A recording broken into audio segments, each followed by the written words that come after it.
Hala, issue dito, issue doon. Ito ang totoong dahilan ng babala ni Kalingap Rab. Hindi naman po sinabi na bawal lumapit. Intindihin po natin ng mabuti ang sinasabi ni Kalingap Rab. Nagbigay po siya ng halimbawa tungkol sa mga sinasabi niya.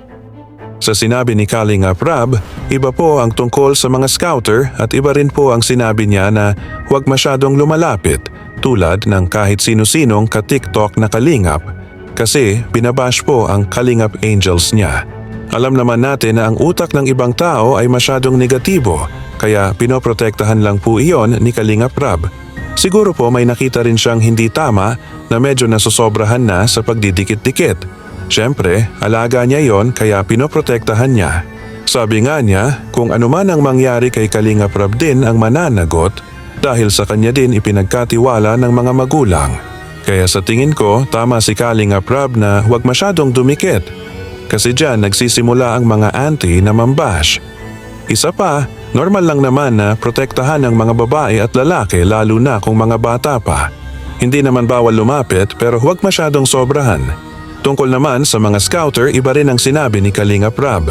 Siyempre may mga scouter kasi na masyado nang nai-expose ang mga beneficiary ni Kalingap Rab dahil lagi silang pinapakita at binablog.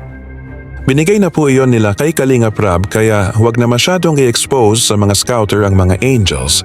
Kasi dyan nagsisimula ang bashing at maraming mga mali lagi ang nakikita. Respeto naman sila kay Kalingap Rab.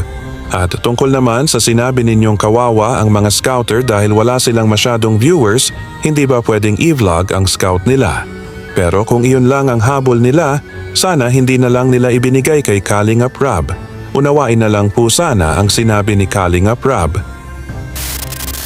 Ay basta po ako, ang kaya ko lang kontrolin is yung content na ina-upload ko. So kapag nagtuloy-tuloy po yung ganitong sistema, ganitong environment na napaka-toxic, edi ititigil ko muna yung paggawa natin ng content regarding sa mga topic na nagiging toxic na. Ganun lang po yung kasimple. Siyempre kung anong, kahit pagbawalan ko sila, channel nila yan di ba? Pwede natin silang pagsabihan. Pero, kaya natin silang pagsabihan. Kaso, hindi natin talaga 100% na mapapatigil sila. Ang kaya natin gawin, itigil natin yung content natin. Ganun lang kasimple. Para wala silang reaksyonan. Di ba? Ganun lang naman yun.